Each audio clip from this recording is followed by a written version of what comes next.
সবাইকে এসকে কিচেনের পক্ষ থেকে স্বাগতম। আজ আমি রান্না করব দেশি মুরগির ঝোল। এর জন্য আমি প্রথমে মুরগির মাংসকে একটু লবণ ও একটা লেবু পিস করে লেবুর রস চিপিয়ে 20 মিনিটের মধ্যে ভিজিয়ে রাখবো। এতে মুরগির যে একটা গন্ধ থাকে বাজে সেটা চলে যাবে। তারপর আমি পাতিলে তেল, সামান্য একটু পেঁয়াজ, তেজপাতা, সাদা এলাচ, দালচিনি দিয়ে একটু হালকা ভেজে নেব। একটু বাদামি বাদামি করে ভেজে নেব। তারপর আদা বাটা দিয়ে দিচ্ছি, রসুন বাটা দিয়ে হালকা একটু ভেজে নেব যাতে আদা রসুনের কাঁচা গন্ধটা চলে যায়। পরিমাণ মতো লবণ দিয়ে দিচ্ছি। তারপর আরেকটু আমি ভেজে নেব। তারপরে আমি দিয়ে দিচ্ছি মরিচ গুঁড়া। এখানে আমি 2 টেবিল চামচের মতো মরিচ গুঁড়া দিয়েছি। তারপরে 1 টেবিল চামচের মতো হলুদ গুঁড়া দিয়ে দিলাম, জিরার গুঁড়া 1 টেবিল চামচ, ধনিয়ার গুঁড়া 1 টেবিল চামচ এবং সামান্য একটু পানি দিয়ে আমি মশলাটাকে কষিয়ে নেব। মশলাটা আমার কষানো হয়ে গেছে। আমি মশলাটাকে আরেকটু কষাবো, এর জন্য সামান্য আরেকটু পানি দিয়ে নিলাম।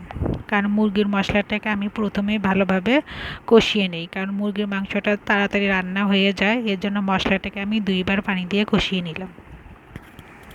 তারপর আমি ঢেকে এটা 5 মিনিটের মতো কষাবো মশলাটাকে। মশলাটা আমার কষানো হয়ে গেছে।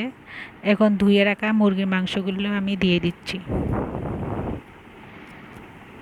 ভালোভাবে একটু উল্টে পাল্টে নেব। একটু ভালোভাবে মিক্সার করে নিচ্ছি। তারপর আমি আবার ঢেকে দিয়ে এটা 5 মিনিটের মতো রান্না করব। 5 মিনিট পর ঢাকনা খুলে মুরগির মাংসটাকে আরেকটু আমি নেড়ে দেব।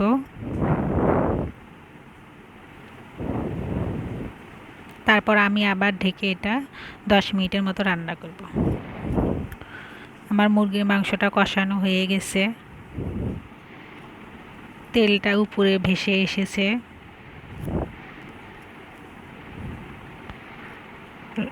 অনেক স্পাইসি হবে মনে হয়।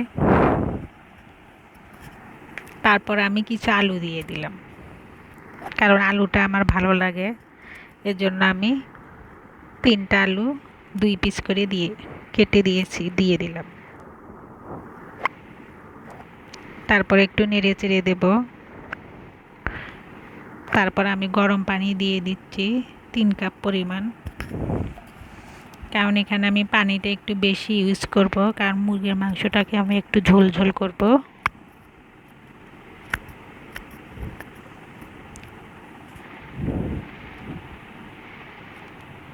আমার মনে হচ্ছে আর একটু পানি লাগবে, কারণ মাংসটা আরও আমি 15-20 মিনিট রান্না করব।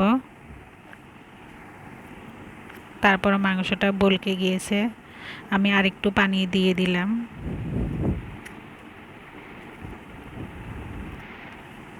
সবাই লেবু দিয়ে ভিজিয়ে রেখে মুরগির মাংসটা রান্না করবেন, তাতে যে মুরগির মাংসের বাজে স্মেল থাকে সেটা চলে যাবে। এভাবে রান্না করলে খেতেও মুরগির মাংসটা অনেক টেস্ট লাগে। তারপরে যখন মাংসটা বলক আসবে তখন আমি ঢেকে দেব। ঢেকে দিয়ে এটা 10 থেকে 12 মিনিট রান্না করব। তারপর আমি ঢাকনা খুলে দেখিয়ে দিচ্ছি, মুরগির মাংসটা আমার রান্না হয়ে গেছে। এরকম ঝোল থাকবে, কারণ আমি একটু ঝোল রাখবো।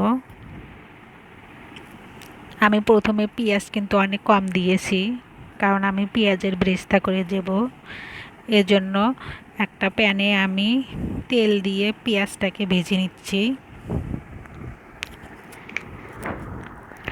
কারণ পেঁয়াজটা ব্রেস্তা করে দিলে মাংসের ফ্লেভার ও কালার অনেক ভালো আসে। পেঁয়াজটা আমি একটু লাল লাল করে ভেজে নেব। তারপরে আমি মাংসর মধ্যে পেঁয়াজের ব্রেস্তাটা ঢেলে দিচ্ছি, দিয়ে ভালোভাবে মিক্সার করে নিতে হবে, যাতে ব্রেস্তার ঘ্রাণটা প্রতিটা মাংসের মধ্যে ঢুকে যায়। এজন্য ভালোভাবে উল্টে পাল্টে নেড়ে দিতে হবে।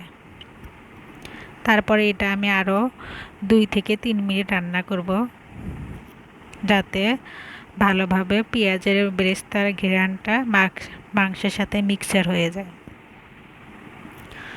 সবাইকে আমার ভিডিও দেখার জন্য ধন্যবাদ। আমার পেজটাকে সবাই কমেন্ট, শেয়ার ও ফলোইং দিয়ে রাখবেন। এটা খেতেও অনেক টেস্টি হয়েছিল, দেখতেও যেমন সুন্দর, খেতেও অনেক মজা হয়েছিল। সবাইকে এসকে কিচেনের পক্ষ থেকে ধন্যবাদ।